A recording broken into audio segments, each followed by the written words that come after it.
ওর player হিসাবে ওর কোনো doubt নেই, ভালো ফিল্ডার, হ্যাঁ, সময় মতন বলও করতে পারে। তো একটা খুব ভালো প্যাকেজ, বাট আমার মনে হয় আরেকটু চিন্তা ভাবনা করে ছেলেটাকে আরেকটু সময় দিয়ে আরেকটু দেখে যদি না হয় তাহলে খুব ভালো হবে। কারণ আপনি যদি ইন ফিউচারেও দেখেন যে আমরা খুব আর্লি ন্যাশনাল টিমে খেলি এবং আমরা এমন এমন প্লেয়ারদের সাথে কম্পেয়ার করা শুরু করি যেটা আসলে উচিত না। কারণ তারা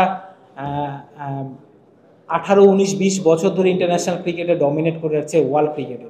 তো আপনি হুট করে একটা ছেলেকে নেবেন, হুট করে ওদের সাথে কম্পেয়ার করবেন, জিনিসটাও ঠিক না। বাট আমার মনে হয় খুবই ভালো প্রসপেক্ট বাংলাদেশের জন্য, বাট আরেকটু সময় দিলে ছেলেটার জন্য খুব ভালো হবে।